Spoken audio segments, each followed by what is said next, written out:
আমরা দ্বাদশ অধ্যায় শুরু করব।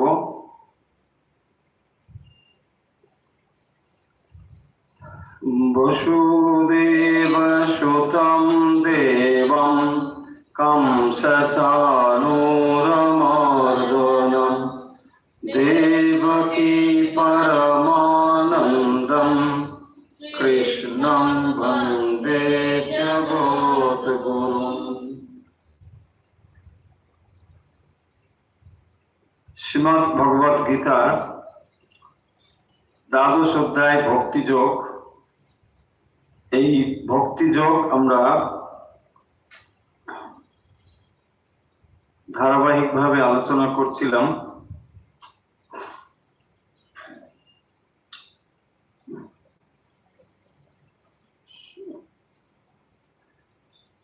আজকেও আমরা সেই ভক্তিযোগে আলোচনা করব।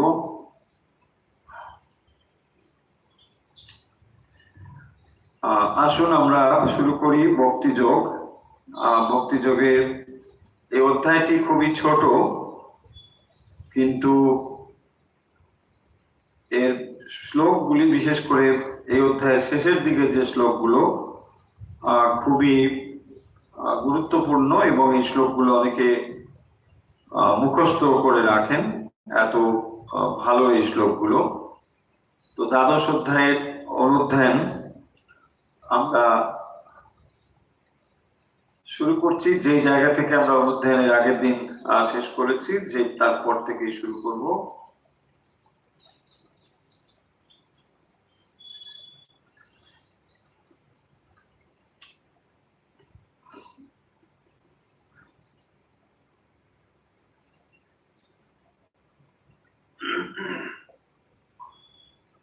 শ্রীমদ্ ভগবদ গীতা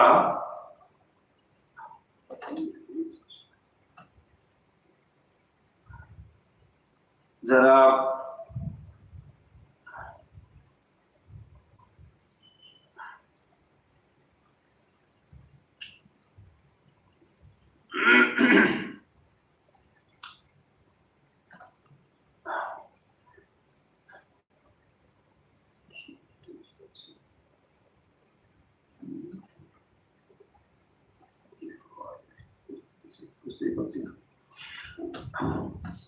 শ্রীমদ্ ভগবদ গীতার আমরা দ্বাদশ অধ্যায় ভক্তিযোগ।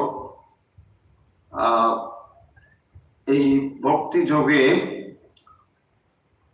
প্রথমেই যে প্রশ্ন অর্জুন করেছেন,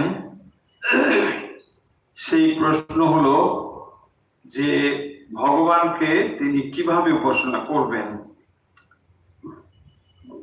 কি হয়েছে বুঝতে পারছি না, নেট চলছে কিনা আদৌ তাও বুঝতে পারছি না, মুশকিল ব্যাপার।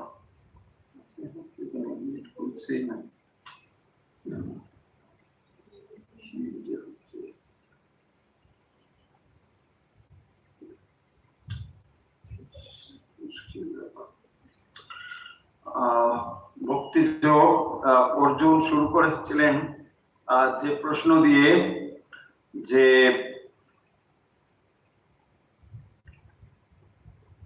যারা ভগবানের নির্গুণ ব্রহ্মের উপাসনা করেন আর যারা সগুণ ব্রহ্মের উপাসনা করেন, এই দুজনের মধ্যে কে যোগ বিদ্যমা অর্থাৎ শ্রেষ্ঠ কে, এই প্রশ্ন উঠেছিল ভক্তিযোগের শুরুতে। এবং তার উত্তরে ভগবান বলছেন যে উভয়ই তাকে প্রাপ্ত হন, যিনি নির্গুণ ব্রহ্মের উপাসনা করেন আবার যিনি সগুণ ব্রহ্মের উপাসনা করেন, তারা উভয়ই ভগবানকে প্রাপ্ত হন। কিন্তু তার তুলনায় তিনি বলেছেন ক্লেশোধিকতরস্তেষাম অব্যক্ত শক্ত চেতসাম। এইটি হলো ক্লেশোধিকতর। এই পদটিকে যে ভুল বলা হয়েছে তা নয়, অর্থাৎ যারা ভগবানের নির্গুণ ব্রহ্মের উপাসনা করেন, অব্যক্ত ব্রহ্মের যে অবস্থা সেইটিকে যারা উপাসনা করেন আর যারা সগুণ ব্রহ্মের উপাসনা করেন, এই দুজনের মধ্যে ভগবান তুলনা করতে গিয়ে বলেছেন যে ক্লেশোধিকতর তেষাম, অর্থাৎ যারা নির্গুণ ব্রহ্মের উপাসনা করেন এটি অত্যন্ত ক্লেশকর। কেন ক্লেশকর এ কথা আমরা আগেও বলেছি যে এইভাবে যারা উপাসনা করেন তারা যদি যথেষ্ট প্রস্তুতি ছাড়াই উপাসনা করেন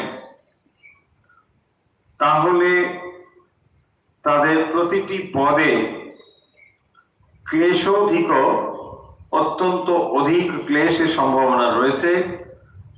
ভগবান স্বয়ং সে কথা বলছেন। কেন এই কথা বলছেন না, নির্গুণ ব্রহ্মের উপাসনা করা যত সময় পর্যন্ত মানুষের দেহাত্মবোধ রয়েছে তত সময় এই অব্যক্ত ব্রহ্মের উপাসনা বা অক্ষর নির্গুণ ব্রহ্মের উপাসনা সম্ভব নয়। সেই কারণের জন্য ভগবান অর্জুনকে বলছেন যে এটি ক্লেশোধিকতর, তার থেকে বরং ভগবানের যে সগুণ সাকার রূপ রয়েছে তার উপাসনা করা অনেক বেশি সহজ। এখন এই কথার অর্থ হবে এই যে ভগবানকে লাভ করবার জন্য যে পথ রয়েছে তার উভয় পথ দিয়েই ভগবানকে লাভ করা যায়, কিন্তু যে পথ যার ক্ষেত্রে যতটা উপযুক্ত সেই পথ তার পক্ষেই গ্রহণ করা উচিত। অধিকাংশ মানুষই আমরা দেহাত্ম বোধে সংযুক্ত রয়েছি বলেই সকলেই আমরা যোগী হতে পারি না, সকলেই আমরা অক্ষর ব্রহ্মের উপাসনা করতে পারি না। কিন্তু তার মানে এই নয় যে আমরা কোনোভাবেই উপাসনা করতে পারি না। যেহেতু এই অধ্যায়ে ভগবান ভক্তির কথা বলবেন এবং সেই ভক্তি কিভাবে লাভ করা সম্ভব তার প্রতিটি পর্যায়ে সাধনার বিভিন্ন স্তর এই অধ্যায়ে কিন্তু বলা হয়েছে। তাই ভগবান বলছেন येतु सर्वाणि कर्माणि मयि सन्न्यस्य मत्पराः अनन्यनैव योगेन मां ध्यायन्त उपासते तेषामहं समुद्धर्ता मृत्यु संसार सागरात्। তিনি তাদেরকে উদ্ধার করে থাকেন মৃত্যু সংসার সাগর থেকে। একথা তিনি স্পষ্টভাবে বলছেন। এবং এই অধ্যায়ে ভক্তির প্রশংসা করতে গিয়ে যে ভক্তি একটি অনন্য পথ সেই কথা এখানে বলছেন। তাহলে ভগবানকে লাভ করবার জন্য অনেক পথ রয়েছে, কিন্তু এখানে ভক্তির কথাই অধিকভাবে বলা হচ্ছে। এখন অনেক পথ দিয়ে ভগবানের কাছে পৌঁছানো যায় ঠিকই, এবং সেই কারণের জন্য নানা রকম দার্শনিক চিন্তা বিশ্লেষণ আদি এ সমস্ত আমরা দেখতে পাই, কিন্তু এ সমস্ত হলো থিওরিটিক্যাল নলেজ। যত সময় পর্যন্ত অন্তরে ভগবত ভক্তি না স্ফুরিত হচ্ছে তত সময় পর্যন্ত এই থিওরিটিক্যাল নলেজের বিশেষ কোনো গুরুত্ব বা মূল্য নেই। আপনি ঈশ্বর সম্বন্ধে অনেক কিছু বইতে পড়তে পারেন, ভগবত গীতা আপনার মুখস্থ থাকতে পারে, বা অন্যান্য ধর্মশাস্ত্র সম্বন্ধে আপনার গভীর জ্ঞান থাকতে পারে, কিন্তু এগুলো কোনোটাই মূল্য নেই যদি আপনার ঈশ্বরের প্রতি ভক্তি না থাকে। তাই ভগবত ভক্তি হলো আসল জিনিস। এরকম বহু বহু মানুষ আছেন, বহু বহু শাস্ত্রকার আছেন, তথাকথিত পণ্ডিত মানুষজন, কিন্তু তাদের ভেতরে ভগবত দর্শনের সামান্যতম স্ফুরণ নেই। অথচ দর্শন শাস্ত্র থেকে আরম্ভ করে নানা শাস্ত্র রচনা করে চলেছেন, তাতে না হচ্ছে তার নিজের উপকার, না হচ্ছে অন্যের উপকার। একমাত্র ভগবত ভক্তি হচ্ছে সেই বস্তু যার দ্বারা ভক্তের হৃদয়টি পূর্ণ হতে পারে। তাই ভগবত ভক্তি হচ্ছে আসল জিনিস। সেই কারণের জন্য বিশেষ করে এই অধ্যায়ে ভগবান অর্জুনকে উপলক্ষ করে সমগ্র মানব জাতির কাছে এই জ্ঞান প্রদান করছেন। সর্বপ নিষদ গাব দুগ্ধা গোপাল নন্দন। শ্রীমদ ভগবত গীতাকে উপনিষদকে তুলনা করা হয়েছে গাভীর সঙ্গে। সমগ্র উপনিষদের যে জ্ঞান তা হলো গাভী, সর্বপ নিষদ গাব। তো সেই গাভীর সঙ্গে তুলনা করা হচ্ছে সমস্ত উপনিষদের জ্ঞান। আর এই গাভীকে দোহন করেছিলেন ভগবান শ্রীকৃষ্ণ। তো শ্রীকৃষ্ণ যখন এইটিকে দোহন করছেন, গাভীর সঙ্গে তুলনা করছেন সেই জ্ঞানকে, আর এইটি পান করছেন কে না পার্থ। পার্থ বৎস সুধীর ভোক্তা। তো পার্থ হচ্ছে সুধী, আর স্ত্রী কি করছে, এটাকে গ্রহণ করছেন। তো পার্থ এই দুগ্ধ গ্রহণ করছেন। পার্থ শুধু নিজের জন্য বৎস মানে গাভীর বাছুর, সে কেবল নিজেই দুধটাকে পান করে না, সে যা পান করে তা সামান্য অংশ, বাকি অন্যের জন্য সে সেটি প্রদান করে। ঠিক একই রকম ভাবে ভগবান এই গীতা শাস্ত্র সমগ্র উপনিষদ থেকে তার নির্যাস নিয়ে ভগবত গীতা, এবং সেই ভগবত গীতা তিনি উপলক্ষ করে অর্জুনকে উপলক্ষ করে প্রদান করছেন। আর যার ফল লাভ করছি আমরা সকলে। কারা? যারা হচ্ছে সুধী, সুধীর ভক্তা।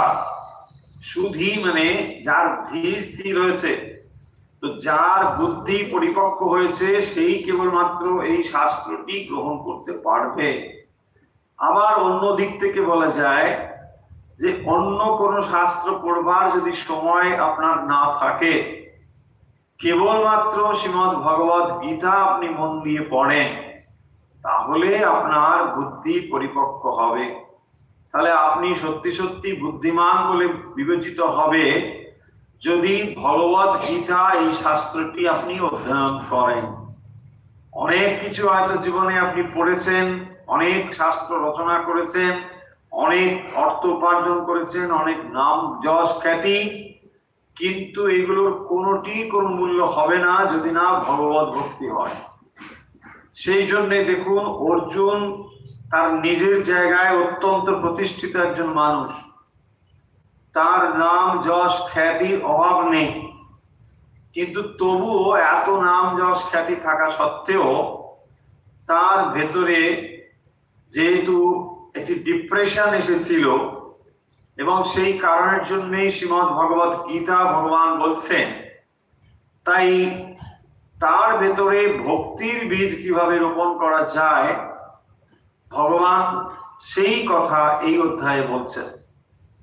তাই ভগবানের প্রতি ভক্তি হলো মূল বস্তু। যে কোনো কিছু ভেতর দিয়ে মনে রাখতে হবে আমরা ভগবত ভক্তি লাভ করতে পারছি কিনা। ভগবত ভক্তি লাভ করতে যদি না পারি, তাহলে সেই নাম খ্যাতি যশ অর্থ প্রতিপত্তি এর কোনোটির কোনো মূল্য নেই। অন্তত ভক্তি বা ভক্তের দৃষ্টিতে এটা আমরা পরিষ্কার বলতে পারি। সে কথাই আমরা এখানে দেখতে পাবো। তা না হলে এই বাকি জিনিসগুলোর কোনো মূল্য নেই।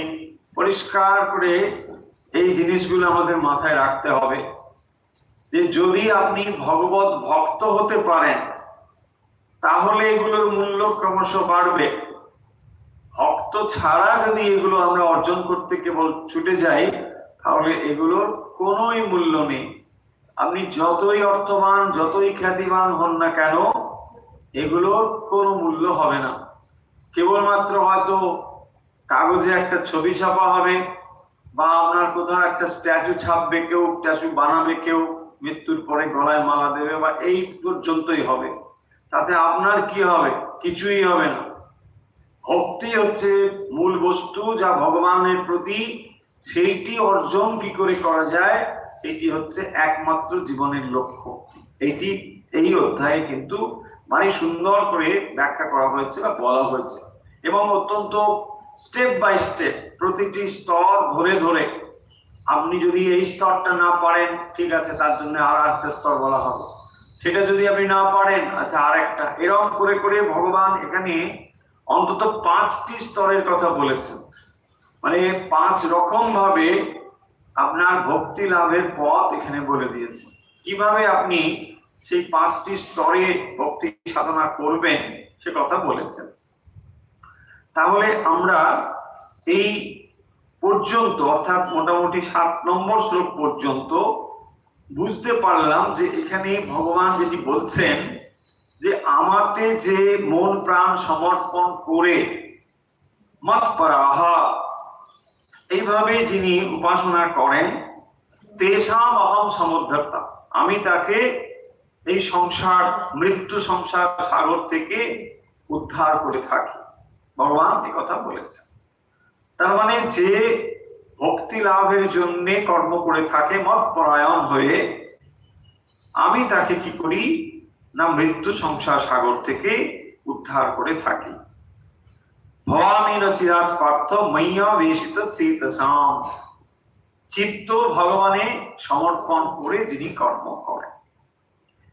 এরপরে এই 8 নম্বর থেকে 8, 9, 10 এখানে আমরা দেখব যে পরপর সেই সাধনার স্তরগুলো এখানে বলা হয়েছে, কিভাবে আমরা ভগবানের প্রতি ভক্তি লাভ করতে পারি।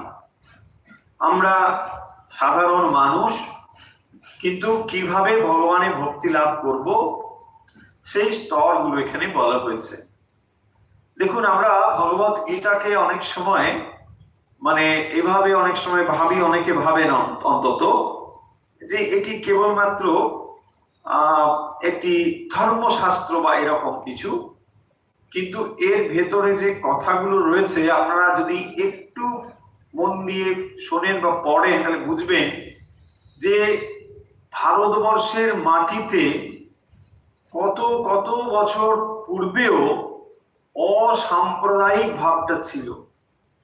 ধর্মশাস্ত্র, বিশেষ করে শ্রীমদ্ ভগবত গীতা, কোথাও একটিও ভাব আপনি পাবেন না যেটি সম্প্রদায় ভিত্তিক ভাবে বলা হয়েছে, যে এটি শৈবদের জন্য, এটি শাক্তদের জন্য, এটি বৈষ্ণবদের জন্য, কখনো তা নয়। কিন্তু দেখবেন এই ভগবত গীতা বিভিন্ন সম্প্রদায়ের মানুষ তার ব্যাখ্যা করছেন, চর্চা করছেন, খুবই ভালো, কোনো সমস্যা নেই। শাক্ত ভাবতে পারেন যে আমার এখানে অনেক শক্তির কথা রয়েছে, ভালো। এখানে যারা বৈষ্ণব তারাও এটাকে ব্যাখ্যা করছেন তাদের মতো করে, ভালো কথা। আপনি আপনার মতো করে ব্যাখ্যা করুন, বুঝুন, তাতে কিচ্ছু এসে যায় না, কিন্তু জিনিসটাকে গ্রহণ করুন। দেখবেন আপনারা নিশ্চয়ই অবগত আছেন কেউ কেউ, যে যখন আমরা ওই পুরাণ আদি পড়ি, পুরাণে দেখবেন বহু পুরাণ রয়েছে, সেখানে পুরাণ, উপপুরাণ ইত্যাদি করে অনেক সংখ্যায় দেখবেন। কোথাও কোনটা শক্তির পুরাণ, সেখানে দেবী ভাগবত এসব রয়েছে। আবার দেখবেন কোনটাতে মহাদেবের কথা, শিব পুরাণ, বিষ্ণু পুরাণ, এসব নানা পুরাণ রয়েছে। কিন্তু এই পুরাণগুলোর তাৎপর্য দেখবেন, যাকে নিয়ে পুরাণ কাহিনী, মানে সেটা শিব হতে পারে, সেটা দেবী হতে পারে, সেটা বিষ্ণু হতে পারে, সেই বিষ্ণুকেই কিন্তু ওখানে একেবারে হিরো দেখানো হয়েছে। তিনি হচ্ছেন সর্বেশ্বর, তিনি পরমেশ্বর, এরকম দেখানো হয়েছে। এর তাৎপর্যটা কি? তাৎপর্য হলো যে আপনি যাকেই ধরুন, আপনি যদি মহাদেবকেই ধরেন, তাকেই পরমেশ্বর হিসেবে ধরুন, আর এগিয়ে চলুন, ব্যাস, আর কিছু করতে হবে না। এটাই কাজ, উদ্দেশ্য ছিল এটাই যে পুরাণগুলো আপনার মনের গঠন অনুযায়ী কোনো একটাকে ধরবেন। হতে পারে আপনার ভালো লাগে না মহাদেবকে, আপনার ভালো লাগে বিষ্ণুকে, হতে পারে। সেখানে দেখবেন দেখানো হয়েছে বিষ্ণু পুরাণে বিষ্ণুই হচ্ছেন হিরো, আর সেখানে হয়তো মহাদেব তার পায়ের তলায় বসে আছে। ভাবটা এই যে যে ওই ভাবটাকে গ্রহণ করবে, যে তার ভক্ত, সেখানে তাকে মহান করা হয়েছে, বিরাট করে করা হয়েছে। সে ওইটা ধরে এগিয়ে যাবে। দেখুন, যাকে আপনি হিরো করেছেন তিনি যদি কোথাও না কোথাও ডিফিটেড হয়ে যান, তাহলে আপনার মনে খারাপ লাগবে যে আরে কি ব্যাপার, আমার হিরো তিনি আমার এখানে হেরে যাবেন। না, হারবেন না, তিনি এক মহান জায়গায় আছে, অন্যকে পায়ের তলায় বসিয়ে দেওয়া হয়েছে। তার মানে এই নয় যে মহাদেব ছোট হয়ে গেল। দেখুন, এইটা আমরা অনেক সময় না বুঝতে পারি না, এই খেলাটা বলে ঝড় বেঁধে যায়। বলছে না আমার শিব বড়, বলছে না আমার অমুক বড়। এইগুলো বড় ছোটর জন্য ওটা লেখা হয়নি, লেখা হয়েছে তোমার যদি মনে হয় তুমি ওইটা নিয়ে গিয়ে চলো, তাকে লাভ করো, তার প্রতি ভক্ত হও, তাকে তুমি পরমেশ্বর গ্রহণ করো, ব্যাস। এই যেখানে দেখবেন রয়েছে গণেশ, মানে সেখানে মহান বলা হয়েছে, একেবারে বিরাট ব্যাপার, গণেশের বিরাট এসব আছে ভাগবত পুরাণ এসব রয়েছে। ঠিক উদ্দেশ্য হচ্ছে ওইটাই।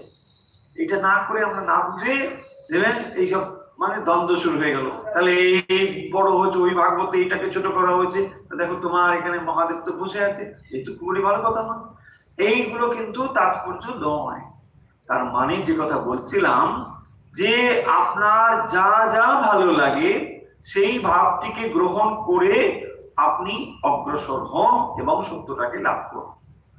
এবারে এই যে ভক্তির কথা এলো, দেখুন তাহলে একটা হলো অক্ষর ব্রহ্মের কথা। তাহলে যখন অক্ষর অব্যক্ত ব্রহ্ম নির্গুণ, তার উপাসনা সাধারণের পক্ষে সম্ভব নয়।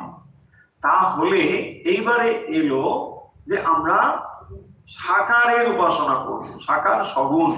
এই সাকার সগুণের উপাসনা মানে এখানে ইষ্টের উপাসনা এসে যাবে। অর্থাৎ ইষ্ট মানে যাকে আমি ইচ্ছে করি, যা আমি হতে চাই, সেইটি আমি সামনে রাখলাম, তাকে সামনে রেখে আমি উপাসনা শুরু করছি। এই যে একটা সামনে রেখে উপাসনা করা, এইটি হলো ভক্তির পথ, এবং এই পথটি হলো সগুণ সাকারের পথ। এখানে ওই জন্য নানা রকম দেব দেবী এসব আসবে, যার যা ভালো লাগে সে সামনে সেটাকে রেখে অগ্রসর হবে। এবং এই যে অগ্রসর হওয়া, এইবারে আমরা দেখব ভক্তির স্তরগুলো এখানে কিভাবে বলা হয়েছে। কিভাবে আপনি অগ্রসর হবেন, এই সগুণ সাকার মূর্তিতে মনকে কিভাবে স্থির করবেন, সেটি এখানে পর পর ভগবান বলছেন। শ্লোক নম্বর এখন আমরা 8 পড়ব। আমরা এখন 8 নম্বর শ্লোকটি পড়ব।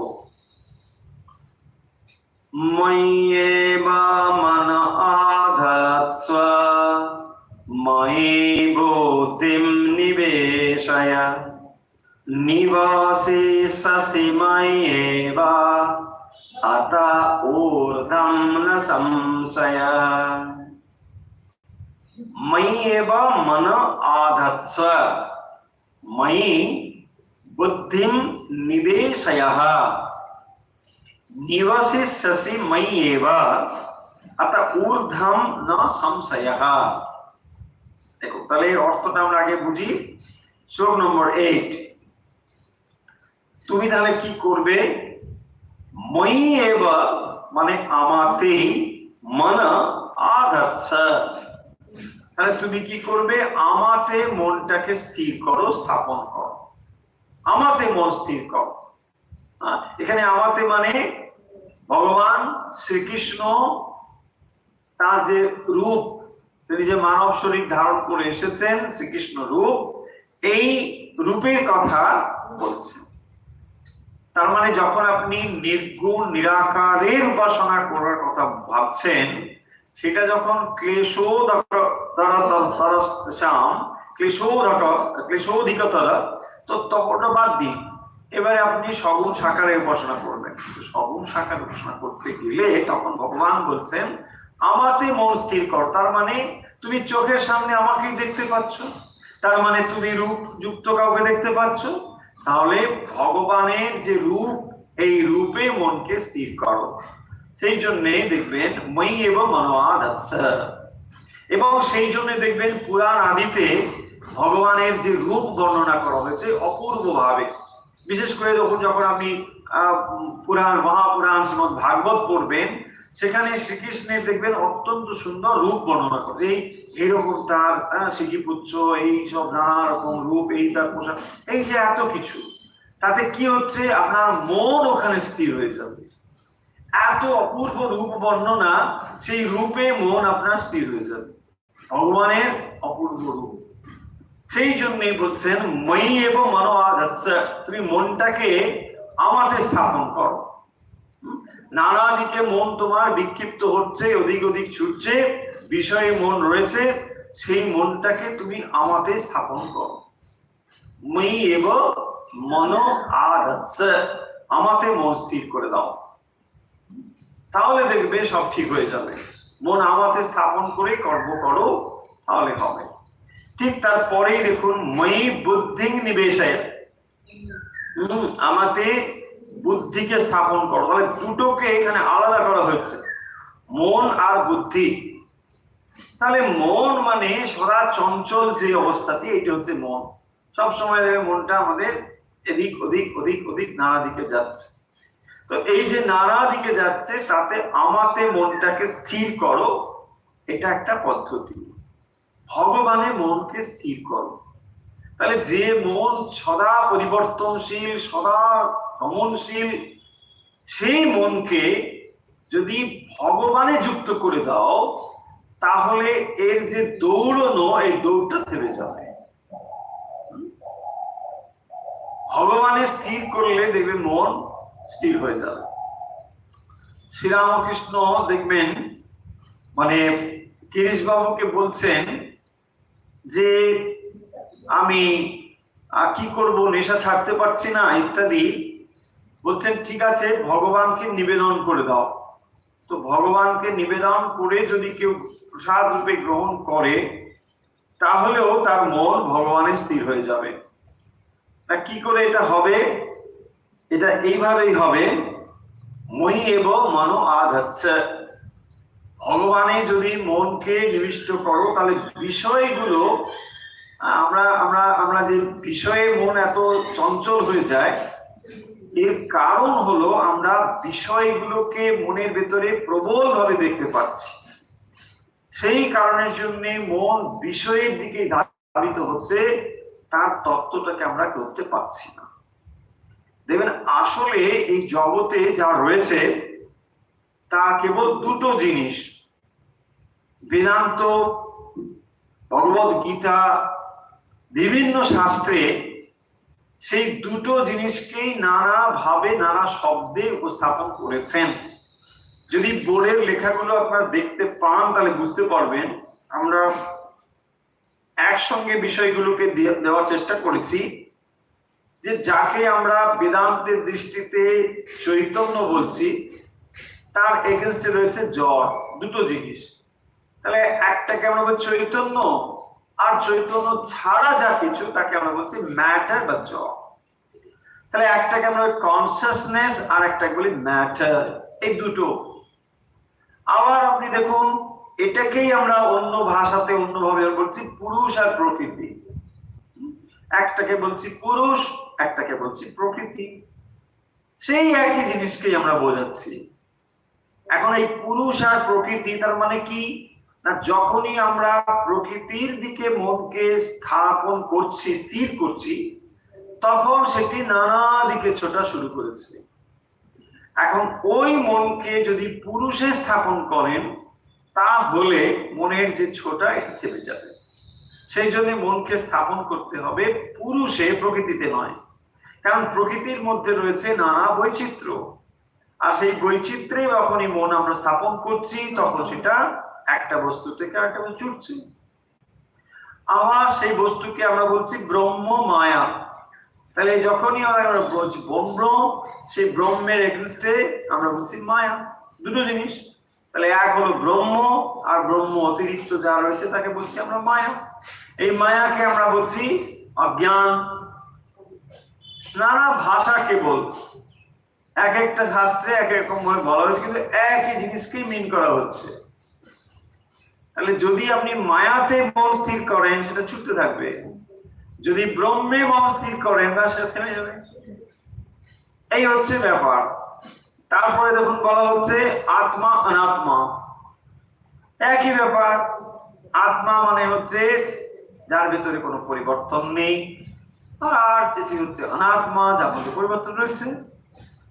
আবার বলছেন ক্ষেত্রজ্ঞ ক্ষেত্র, গীতাতেই রয়েছে, আমরা যখন পড়বো ক্ষেত্রজ্ঞ, জ্ঞ মানে যিনি জানেন, তো যিনি ক্ষেত্রকে জানেন তিনি হচ্ছেন ক্ষেত্রজ্ঞ, সেই আত্মাকেই বলা হবে ক্ষেত্রজ্ঞ। আর প্রকৃতি হচ্ছেন ক্ষেত্র, সমগ্র প্রকৃতি ম্যাটার যেটি, এটাকে বলা হবে ক্ষেত্র। এই আবার একেই আমরা বলছি দৃক আর দৃশ্য। দৃক মানে হচ্ছে সেই আত্মা, পরমেশ্বর, চৈতন্য, একই ব্যাপার। আর তার উল্টো দিকে যেটা রয়েছে সেটা হচ্ছে দৃশ্য। তাহলে দৃশ্যে মনকে যখন আপনি স্থির করছেন সেটা চঞ্চল হবেই হবে। সেই মনকে স্থির করবার জন্য দৃকে নিয়ে আসতে হবে, চৈতন্য নিয়ে আসতে হবে, পুরুষে নিয়ে আসতে হবে, আত্মায় নিয়ে আসতে হবে, ব্রহ্মে নিয়ে আসতে হবে। এইগুলো কেবল শব্দ, কেবল শব্দ, তফাৎ কিচ্ছু নেই। সেই একই জিনিসকে নানা ভাবে নানা শাস্ত্রে নানা রকম ভাবে বলা হয়েছে।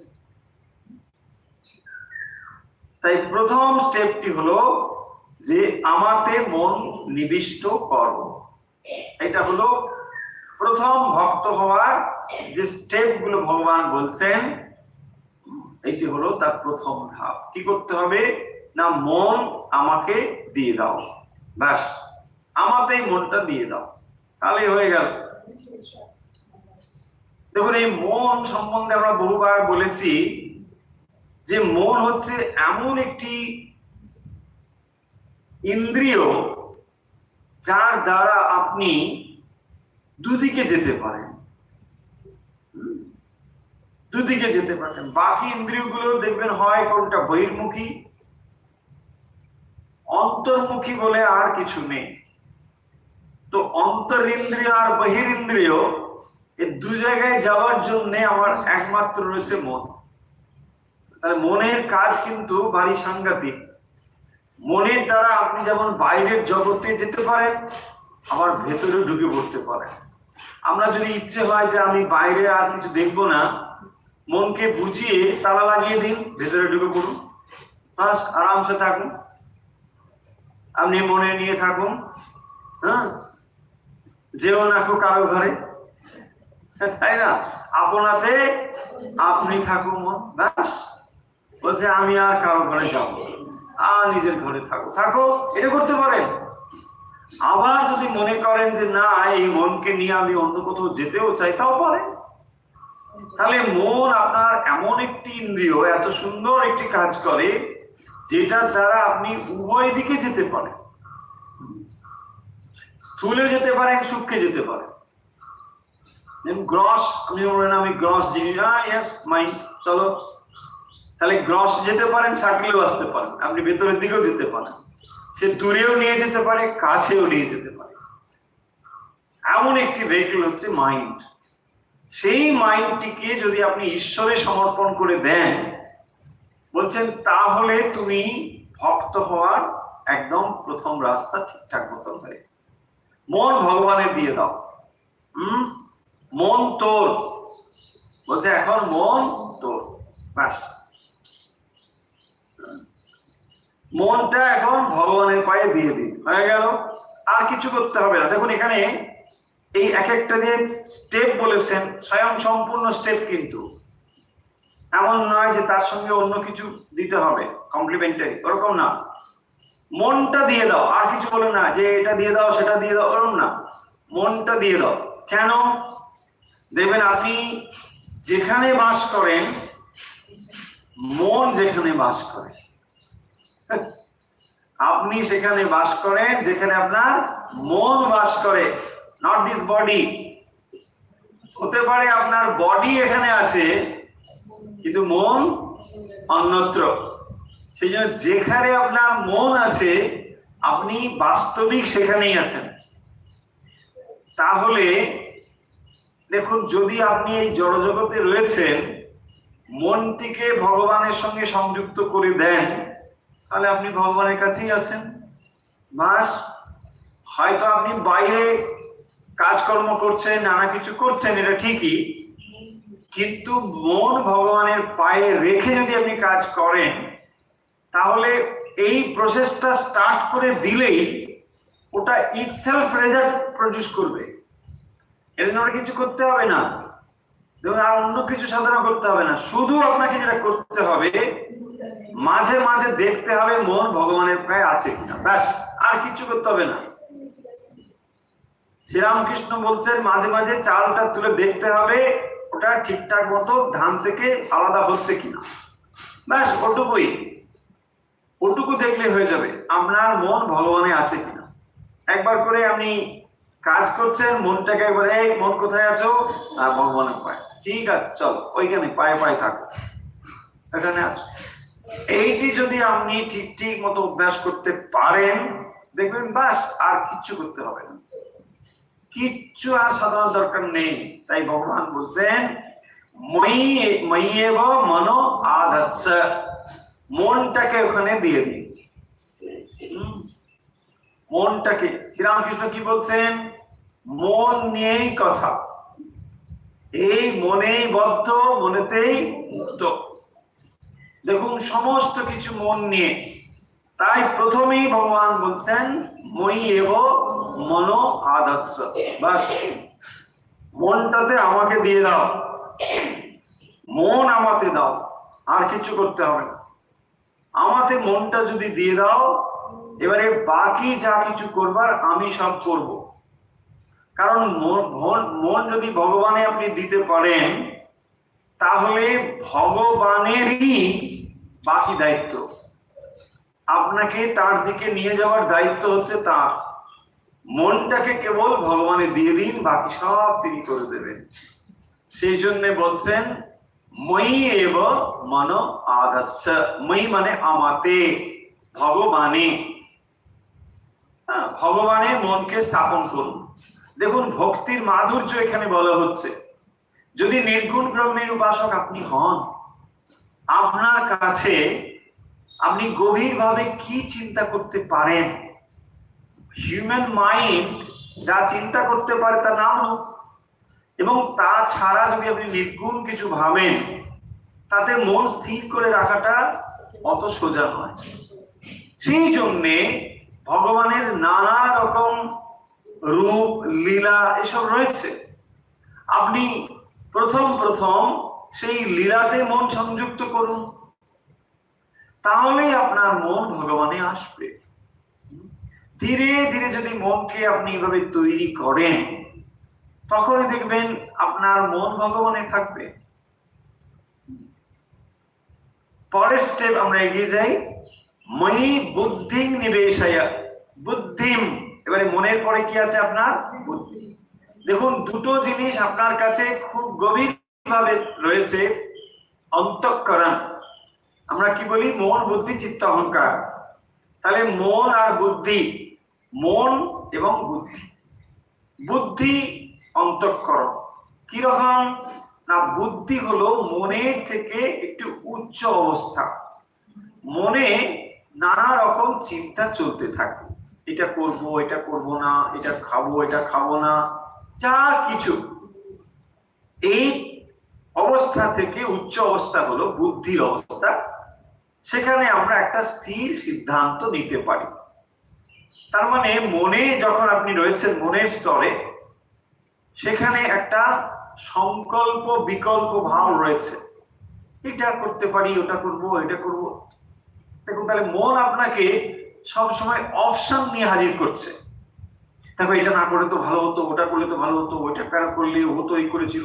Always all this things will come to your mind. Why না, সব সময় আপনি চিন্তা করে চলছেন।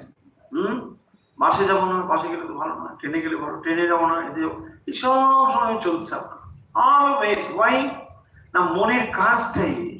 মন আপনাকে নানা অপশন নিয়ে আসবে। আপনি মন স্থির করে বসলেন, ভগবত গীতাই পড়বো, তারপরে দূর গীতা পড়ে কি হবে, ও তো এটা পড়ে ভালো, কি বলে একটা ভাগবত, ভাগবত পড়াই ভালো। তারপর বলে না ভাগবত না, ওই ভাগবতের সংস্কৃত দেখছি বেশ কঠিন আছে, তার থেকে দরকার নেই, একটু কথা বিতর্ক করলেই হবে। তারপরে কথা বিতর্ক তো খুব একই কথা বলার দরকার নেই, কিছুই পড়তে না, তা শুয়ে পড়ে।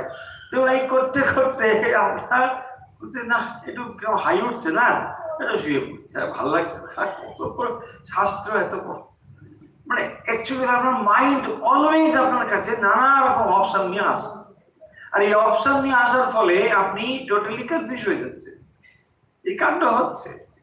হ্যাঁ, তার থেকে আমরা সিদ্ধান্ত করি ব্যাস যতই পড়বে ততই মুশকিল, তার থেকে না পড়াই ভালো, ব্যাস চুপ করে থাক, কি আমি পড়ে দিয়ে হবে, তাই না? বুদ্ধি হচ্ছে যে না নিশ্চয় একদম পারফেক্ট, এ ঠিক হলো, করতেই হবে আমাকে। তাহলে মন যেখানে আপনার নানা রকম অপশন নিয়ে একটা ইমব্যালেন্স তৈরি করে, বুদ্ধি হচ্ছে স্থির সিদ্ধান্ত যে না আমি সংকল্প করেছি আমার এটা করতেই হবে। তো এই দৃঢ়তা যখন আপনার ভিতরে এসে হাজির হলো, তখন দেখবেন শ্রবণ মনন নিধিধ্যাসন, এই বুদ্ধির কাজ না, অশুদ্ধ হবে শ্রবণ মনন নিধিধ্যাসন। সেই জন্য বলা হয় শ্রবণেন অজ্ঞান নিবৃত্তি, শ্রবণেন অজ্ঞান নিবৃত্তি, শ্রবণের দ্বারা অজ্ঞান চলে যাবে। যে বিষয়টা আপনি জানতেন না, যখন জানলেন তখন সেই বিষয়ে অজ্ঞানটা চলে গেল, তাই না? শ্রবণেন অজ্ঞান নিবৃত্তি, শ্রবণের দ্বারা অজ্ঞান নিবৃত্তি হবে। তার পরের স্টেপ হচ্ছে চিন্তন মনন, মননেন সংশয় নিবৃত্তি, মননেন সংশয় নিবৃত্তি, সংশয় রাক্ষস নাশ মহাস্ত্রম। ভগবান আছে কি নেই, যদি থাকে কোথায় আছে দেখা তো যায় না, তার মানে নেই। এই যে সিদ্ধান্ত গুলো, এই সংশয় চলছে, যদি থাকে কিরকম আছে, কোথায়, সেদিন তো দেখলাম কই কিছু তো এলো না, হ্যাঁ ও তো দিব্যি দেখি চুরি করে ভালোই আছে, দেখুন এই সব সংশয় তার আপনার মধ্যে আছে, গীতা পড়ে কি হবে, ও তো দেখি খারাপ কাজ করে, দিব্যি ভালো আছে, তার মানে আমার দরকার না, তার মানে আপনারও ইচ্ছে আছে ওইগুলি করবা। পরিষ্কার দেখুন, আমাদের মনের দুর্বলতা এরকমই যে একজন পাশের বাড়ির লোক খারাপ কাজ করে ভালো ফল পাচ্ছে, মানে খুবই ভালো আছে, একেবারে মজায় আছে দেখছি, তার মানে যখনই আমি বলছি যে ও এরকম করে আছে, তার মানে আমিও চাইছি ওইরকম হয়ে থাক। হ্যাঁ, সেই জন্য সেটাকে আমি ঘুরিয়ে বলি যে তাহলে আর কি হলো, ও তো দেখি তাহলে আর আমার ভালো হয়ে কি লাভ, তার মানে তুমি ওইটা হতে চাও, হয়ে পড়ো, বলে কি বুঝতে পারবে কি মজা। তো সেই জন্য বলছেন মনন মানে হচ্ছে মননেনা সংশয় নিবৃত্তি, সংশয় চলে যাবে, আর নিধিধ্যাসেনা বাসনা নিবৃত্তি, বাসনার সম্পূর্ণ নিবৃত্তি হবে নিধিধ্যাসেনা, নিধিধ্যাসনের দ্বারা বাসনার নিবৃত্তি হবে। তাই বুদ্ধি বলছেন আমাতে বুদ্ধিটাকে স্থাপন করো, বাস, হয় আমাতে মন স্থাপন করো, না হলে বুদ্ধি, বুদ্ধি নিবেশয়ময়ী, বুদ্ধি আমাতে নিবেশ করো।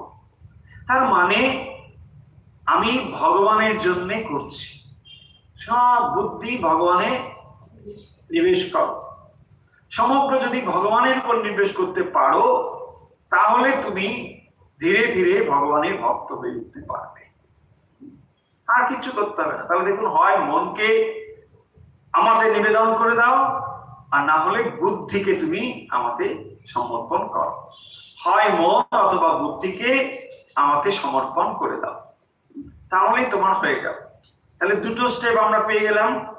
ভক্ত হওয়ার জন্য যে স্তর গুলো ভগবান বলছেন, সাধনার যে স্তর, তাহলে এটা কিন্তু একটা সাধনা, এগুলোই সাধনা। কি সাধনা না, মন ভগবানের দিয়ে, শ্রীরামকৃষ্ণদেব এই কথাগুলো বলছেন যে ভগবানে মন দিয়ে কাজ করো, পরের বাড়ির দাসীর মতো কাজ করো, তুমি জানো ভগবানের এখানে রয়েছো, ভগবান সবকিছুর কর্তা, আর তুমি কাজ করো, মন ভগবানের দিয়ে কাজ করো, তাই না? দেখো এখন প্রশ্ন আসবে যে আচ্ছা আমি যে ভগবানের মন দিয়ে কাজ করছি, এটা আমি বুঝবো কি করে, তাই না?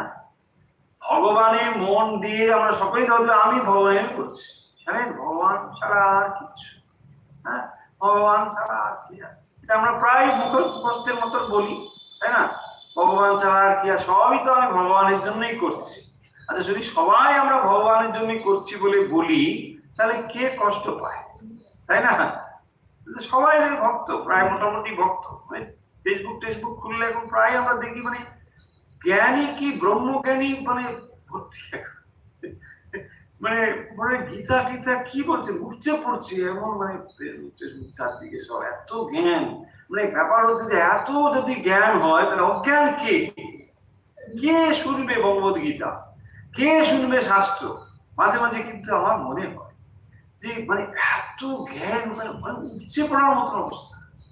হ্যাঁ, দেখবেন আপনি পেজে মানে অমুক পেজ অমুক থেকে উদ্ধৃতি, অমুক পেজ তমুক থেকে উদ্ধৃতি, আর forward and forward and forward, backward বলে কিছু নেই, সব ফরওয়ার্ড।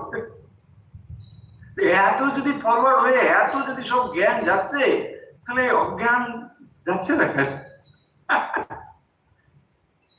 এটা বুঝতে পারি না যে এত যে ফরওয়ার্ড করছি কেউ পড়ে না ওগুলো। এই মায়া, ইহাই মায়া, ইহাই মায়া। তিনি ভাবিতেছেন যে আমি প্রচার করিতেছি, এতগুলো গ্রুপে আমি দিয়ে দিলাম, জানেন, ডাবের জল নিয়ে আসো কেন? আরে কত কাজ, এত গ্রুপে ফরওয়ার্ড করা কম করে ব্যাপার, হ্যাঁ, কি পরিশ্রম, সকাল থেকে কতগুলো গ্রুপ আছে আমার, সব গ্রুপে এত ফরওয়ার্ড করতে হচ্ছে। বাট উনি একটাও পড়েন না, নিজে তো পড়েনি না, আর যাকে ফরওয়ার্ড করেন তিনি কিচ্ছু পড়েন না। আমার ধারণা, আমার ব্যক্তিগত ধারণা, ভুল হতে পারে, মাফ করবেন, অনেকে করতে পারেন, কারোর আঘাত দিয়ে কথা বলছি না, আমার ব্যক্তিগত ধারণা। কেন বলছি জানেন? এত প্রচুর তথ্য থাকে, কথা কথা ভুলও থাকে অবশ্য, যাই হোক, যে এগুলো থাকে, এত যদি আমাদের জ্ঞান একবার উচ্চে পড়ে, তাহলে অজ্ঞানটা কোথায়? আমরা তো অজ্ঞানে আছি, বিষয়ে সন্দেহ নেই, নাকি না জ্ঞান হয়ে গেছে মনে হবে? দেখবেন, যদি আমরা ভগবানের কাজ করে থাকি ঠিক ভাবে, তাহলে আমাদের মনে কোনো রিয়াকশন হবে না। এই হচ্ছে ফার্স্ট পয়েন্ট।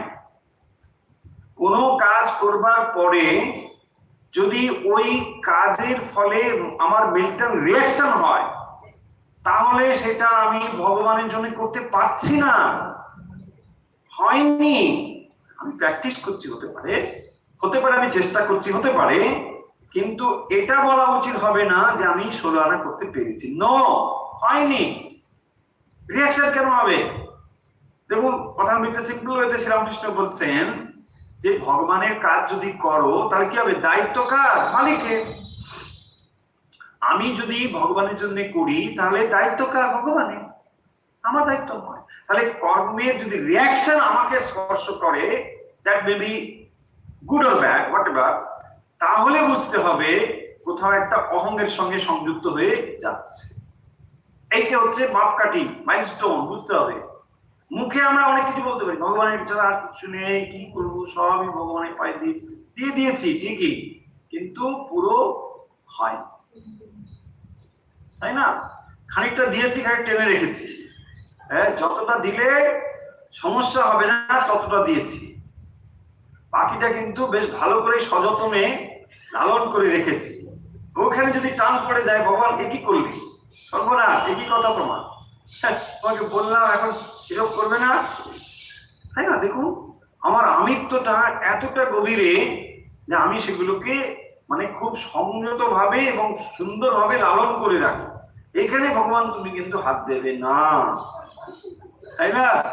এখানে হাত দেবে না, তুমি অন্য কিছু করো, একদম এখানে হাত দেবে। ময়ি এবং মানবাধাচ্ছা ময়ি বুদ্ধিম নিবেশায়, তাই ভগবান বলছেন আমাতে মন বুদ্ধি নিবেশায়, বুদ্ধিটা আমাকে দিয়ে দাও, মনটা আমাকে দিয়ে দাও, ব্যাস। স্টেপ নাম্বার, আচ্ছা না, এর ফলটা বলে দিচ্ছেন, নিবসিষ্যসি ময়্যেব আত ঊর্ধ্বম ন সংশয়, রাইট? এখানে এটারই রেজাল্ট বলছেন, নিবসিষ্যসি ময়্যেব, আমাতে এইভাবে যদি তুমি মানে সমর্পিত হও, তাহলে কি হবে না, অত ঊর্ধ্বম না সংশয়, তো তিনি কি করবেন না, তাতে আমাতে প্রাপ্ত হবে, হ্যাঁ, দেহান্তে আমাতেই প্রাপ্ত হবে। নিবসিষ্যসি ময়ি এব অত ঊর্ধ্বম ন সংশয়। তাহলে দেহান্তে আমাতেই বাস করতে পারবে, আর আমাতেই তুমি লাভ করতে পারবে, এ বিষয়ে সন্দেহ নেই। অত ঊর্ধ্বম না সংশয়, তাহলে আর কোনো সংশয় নেই। তাহলে হয় মন আমাতে সমর্পিত করো, আধাৎসা করো, আর না হয় বুদ্ধিম নিবেশায়া, আমাতে বুদ্ধিকে তুমি সম্প্রদান করো, স্থির করো। তাহলে বুদ্ধি স্থির, দুটো শব্দের মধ্যে তফাৎটা বুঝবো। একটা বললেন মনকে আমাতে নিবিষ্ট করো, আর একটা বললেন বুদ্ধিকে স্থির করো। এর তাৎপর্য কি? তার মানে একটাতে ধ্যানের কথা বলছে, দেখুন মনটা বুদ্ধিটা স্থির মানে ধ্যানের কথা, তাহলে একটাতে ধ্যানের কথা যাচ্ছে, আর একটাতে কি না একটা জ্ঞান, একটা ধ্যান। একটাতে মনটাতে স্থির মানে মন চঞ্চল মনকে জ্ঞানের দ্বারা ভগবানের স্থির করা, আর একটাতে বুদ্ধিকে আমরা ধ্যানের দ্বারা বুদ্ধিকে স্থির করতে পারি। তাহলে এক জ্ঞান, একটা ধ্যান হলো। তাহলে আপনি নানা রকম ভাবে বিষয়কে চিন্তা করছেন, বিষয়গুলো এদিক ওদিক ভাবে মনকে আন্দোলিত করছে, কখন আপনি এটা ভাবেন, কখন ওটা ভাবেন, নানা কিছু ভাবছেন। এত কিছু ভাবতে হবে না, তুমি ভগবানকে ভাবো। ভগবানকে ভাবলে কি হবে না, ভগবান দেখবেন তার ভিতরে কোনো চেঞ্জেস নেই। চৈতন্য ব্রহ্ম আত্মা সদা অপরিবর্তনশীল, সদা অপরিবর্তনশীল সত্তাতে যদি মন স্থির করো, তাহলে তোমার মনের চঞ্চলতা মুহূর্তেই থেমে যাবে। সেই জন্য দেখবেন ওই যে অভ্যাস বলা হয় সাক্ষী স্বরূপ, এটা অভ্যাস করতে করতে দেখবেন মন স্থির হবে। যখনই দেখবেন আপনার থটস প্রবল ভাবে মনকে আন্দোলিত করছে, জাস্ট আপনি মুহূর্তে কেবল দূর থেকে থটস গুলোকে অবজার্ভ করার চেষ্টা করুন। মানে অ্যাজ ইফ আপনি একজন আলাদা মানুষ, আপনার থটস গুলো আলাদা, আপনি থটস গুলোকে অবজার্ভ করছেন অ্যাজ এ উইটনেস। এইটা যদি আপনি করতে পারেন, মুহূর্তে দেখবেন আপনার থটস থেমে গেছে। Is a technique. যখনই আপনার মন প্রবল ভাবে চিন্তাগ্রস্ত হয়েছে, নানা চিন্তা মনের ভিতর চলছে, তখনই আপনি একটা দূরত্ব তৈরি করে, আপনি যেন আলাদা, থটস গুলো যেন আলাদা, আপনি থটস গুলোকে ওয়াচফুলি দেখুন। এই শুধু দেখছে আমি থটস, মুহূর্তে এটা করলে দেখবেন আপনার থটস এর প্রবল যে গতিটা এটা থেমে যাবে। কারণ যিনি দেখছেন বাস্তবিক তিনি হচ্ছেন আত্মা। তাহলে আত্মার দৃষ্টি যখনই ওর উপরে পড়ছে, তখনই দেখবেন ওটা থেমে যাবে। কিরকম দেখো, একটা এক্সাম্পল নিলে বুঝতে পারবেন যেটা কিভাবে কাজ করে। ধরুন আপনি একটা বড় ম্যাগনেট নিলেন, ওখানে কতগুলো লোহার ছোট ছোট টুকরো ধরুন লাফালাফি করছে। এই ম্যাগনেটটাকে যেই আপনি ফোর্সফুল ম্যাগনেটটাকে ওখানে এরম করছেন না, ও সব লাফালাফি বন্ধ হয়ে গেল, আর কেউ লাফাচ্ছে না, সব স্থির হয়ে গেছে। তার আগে হয়তো এরকম হচ্ছিল, যেই আপনি এই ম্যাগনেটটাকে একদম ফোর্সফুল ওখানে একবার তাকিয়ে দিয়েছেন, সব স্থির হয়ে গেল, আর কোনো দিকে কিছু হবে না। এই হয় দেখবেন রাত্রে হয়তো কোনো কিছু বিড়াল টিড়াল বা আপনি একটা তীব্র আলো নিয়ে ওর চোখের ফেলুন, ও স্থির হয়ে গেছে, আর কোথাও যাচ্ছে না। ঠিক একই রকম ভাবে এই কাজটা করে। যখন মন গভীর ভাবে চঞ্চল হয়েছে, ওই অবস্থায় যদি আপনি একবার মনকে মানে আলাদা করে ওই উইটনেস রূপে ওর উপর একবার আলোটা ফেলে দিলেন, তখনই দেখবেন সঙ্গে সঙ্গে অ্যালার্টনেস এসে যাবে, নো ঠিক আছে চলো। এই তাহলে মন ভগবানের স্থাপন করো, আর না হলে বুদ্ধির দ্বারা। তো বুদ্ধি মানে ধ্যান, তো সেখানে আপনি ভগবানকে তার লীলা চিন্তনের দ্বারা মনকে স্থির করতে পারেন, অথবা আপনি ধ্যানের দ্বারা মনকে স্থির করতে পারেন। ভগবানকে আপনি হৃদয়ে স্থাপন করে নানা রকম ভাবে চিন্তা করছেন, এটা হতে পারে। তাহলেই ভগবান বলছেন আমি কি করব না, মই এব অত ঊর্ধ্বম ন সংশয়। তো তার ফলে তার ঊর্ধ্বগতি হবে। ঊর্ধ্বগতি মানে আমাতে প্রাপ্তি হবে, তাহলে তার এটাই হবে। এরপরেও আবার পরবর্তী স্টেপ গুলো বলছেন। ও সময় তো দেখছি শেষ হয়ে গেল। মই এব মনো আধাৎসা মই বুদ্ধি নিবেশয় নিবসস্যসি মই এব অত ঊর্ধ্বম ন সংশয়। এর পরের শ্লোকগুলোতে পরের স্টেপগুলো বলবেন, অর্থাৎ চিত্তম সমাধাতুম ন শক্নোষি ময়ি স্থিরম, যদি তুমি মানে এটা করতে না পারো, বলছে না না না আমি পারবো না, আপনাতে চিত্ত স্থির করা এ আমার পক্ষে সম্ভব নয়, যদি আমি না পারি, তখন ভগবান বলছেন অভ্যাস যোগেন তত মামিচ্ছাতুম ধনঞ্জয়, রিপিটেডলি অভ্যাস। মন তোমাতে আমি দিতে পারছি না, তোমার কথা চিন্তা করতে করতে মাঝে মাঝে নাতির কথা মনে পড়ে, ভাইপোর কথা মনে পড়ে, আছে না? তো তখন শ্রীরামকৃষ্ণ কি বলছেন, এই অবস্থা যে না আমি তো পারবো না, হ্যাঁ আমার তো কেন কেন তোমার কি হয় না, ছোটবেলা থেকে ভাইপোকে মানুষ করেছি তো তার কথা মনে হয়, বেশ তো বেশ তো, তাহলে তোমার ভাইপোকে ভাববে গোপাল, আছে না? দেখুন ঠিক এইভাবেই বলছেন, অর্থাৎ চিত্তম সমাধাতুম না শক্নোতি ময়ি বা শক্নোষি ময়ি স্থিরম, যদি আমাতে মন স্থির করতে না পারো, অভ্যাস যোগেনা মানে বারবার চেষ্টা, অভ্যাস মানে বারবার চেষ্টা, এটা বারবার করো তাহলে হয়ে যাবে। হ্যাঁ, একবার পারছো না, মনটা তোমাকে দিতে আবার ওদিকে চলে যাচ্ছে, ঠিক আছে আবার নিয়ে আসো, এই প্রত্যাহার এটি করতে থাকো, বারবার এটা করো, তার মানে মাইন্ডফুলি এটা করো, তাহলে তো হয়ে যাবে। দেখুন নর্মালি কি হয়, আমাদের জব করতে বসলে মনে দিয়ে ওদিকে চায়, ঠিক, কিন্তু এটা যদি আপনি সতর্ক থাকেন যে মন আমার ওদিকে যাচ্ছে, তাহলে বিপদটা কম, মানে রোগটা অল্প হয়েছে।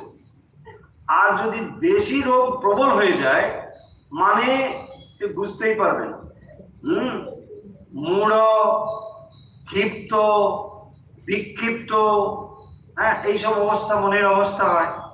আর ওই অবস্থায় তখন সে পুরো ভুল হয়ে যায়, ভ্রান্তি, এই যা 10 মিনিট পরে জেগে উঠি, এই যে 10 মিনিট ওদিকে চলে গেল, তার মানে এটা পুরো ব্ল্যাঙ্ক হয়ে গেছে।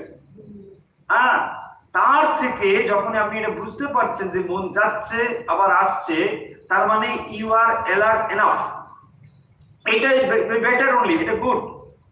তার মানে আপনার মন চলে যাচ্ছে, আপনি বুঝতে পারছেন, আবার তাকে সতর্কভাবে নিয়ে আসছেন, না চলো চলো ওদিকে যাওয়া যাবে না, চলো। আপনি যে ধরে নিয়ে আসছেন, এই প্রসেসটা যখন টোটালি চলছে আপনার অ্যালার্টনেসের সঙ্গে, ইট ইজ গুড, তার মানে ইউ আর প্রোগ্রেসিং।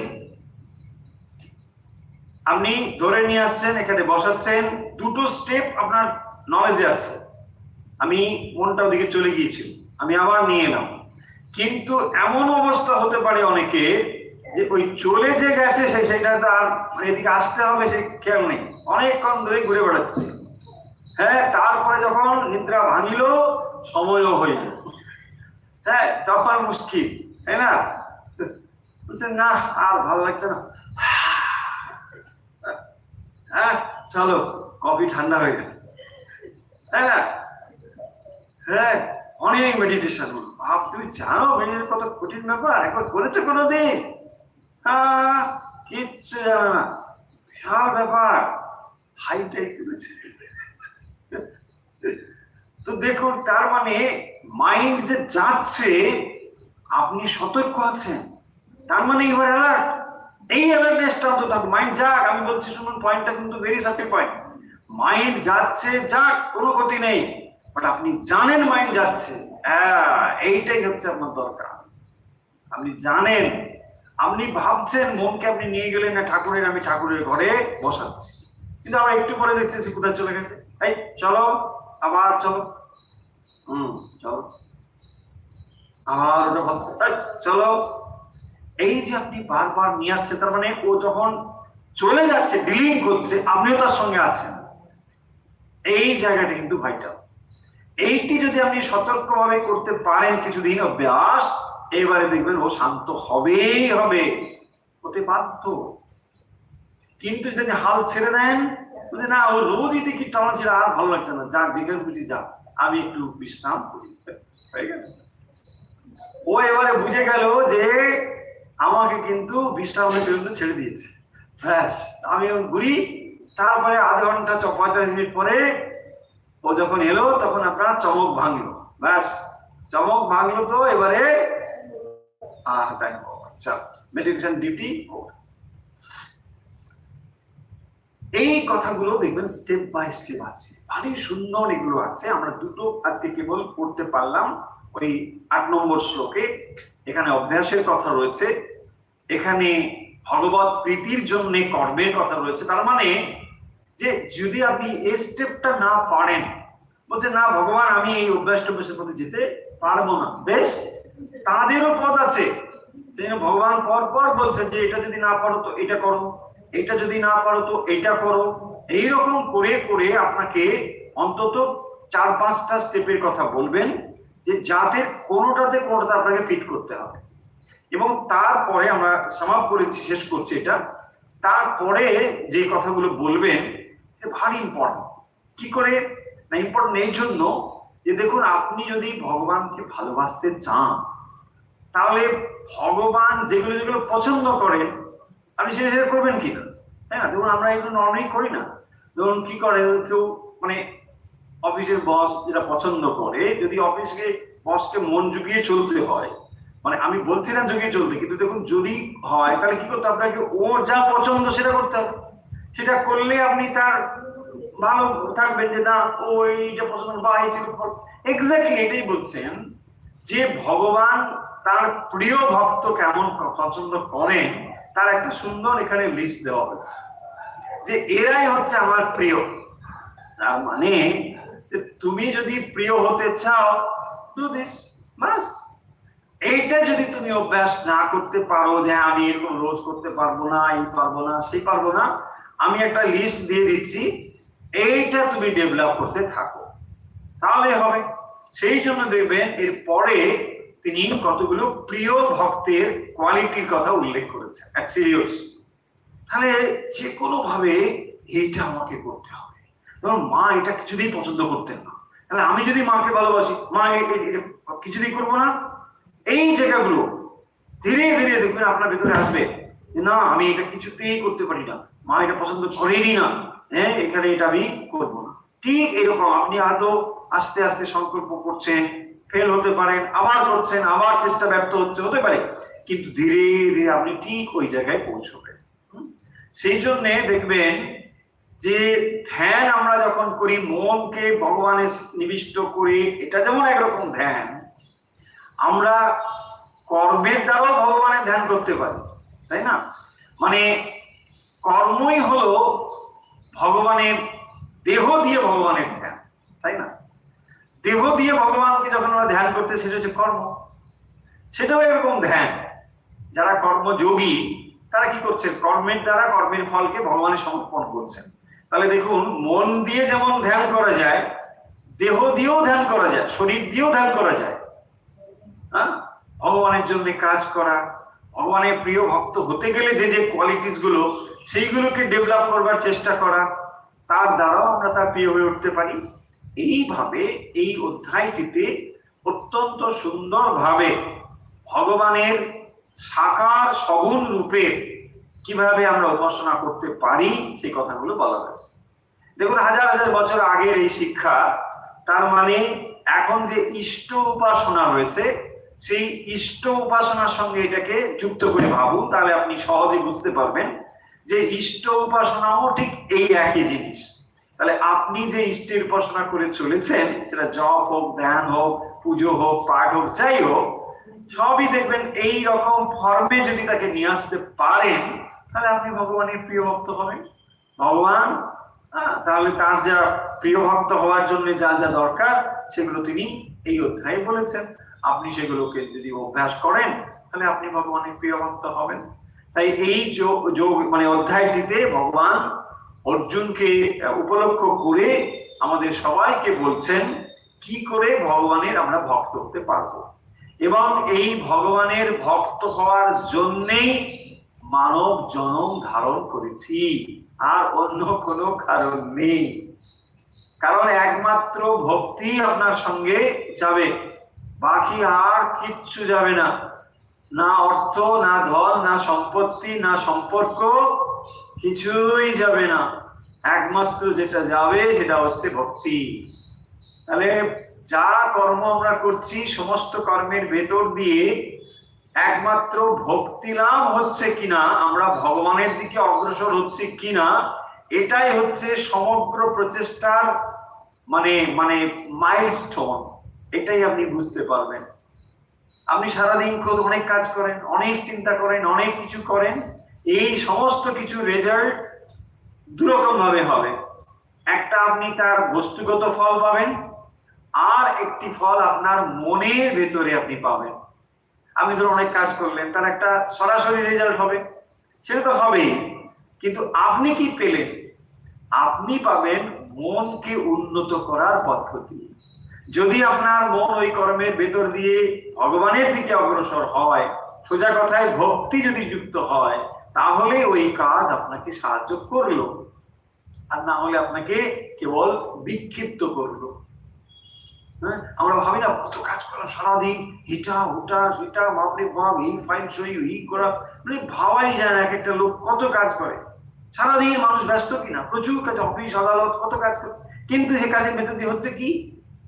এইটি প্রশ্ন, সে কাজের ভেতর দিয়ে আপনার কি হচ্ছে? আপনি হয়তো ধরুন টাকা পেয়ে গেলেন, টাকা পাওয়াটা কথা নয়, টাকা তো আপনি পাবেন, ওটা ছেড়ে দিন, আপনার মাইন্ডের কি অবস্থা হচ্ছে, এইটি অ্যানালিসিস করতে হবে প্রথমে। ওই কাজের দ্বারা যদি আপনার মন ঈশ্বরের দিকে না যায়, তাহলে ওর কোনো ভ্যালু নেই, কোনো ভ্যালু নেই। কারণ অর্থগুলো তো ওর ডাইরেক্ট রেজাল্ট, ওর রেজাল্ট গুলো তো কোনো মূল্যই নেই। পাবেন আপনি, ঠিকই আছে, আপনি কাজ করলেও পাবেন, খারাপ করলেও যে কোনো পেয়ে যাবে, সেটা নয়। আপনার মাইন্ডের কি হলো, এইগুলো হচ্ছে ভক্তের সবসময় বিবেচ্য বিষয়। তাই ভক্ত সারাদিন যা চিন্তা করে, যা কাজ করে, তার ভেতর দিয়ে তার মনের কি উন্নতি হচ্ছে, এইটা সব সময় মাথায় রাখতে হবে। চলুন আজকের কথা তাহলে আমরা এখানে শেষ করছি।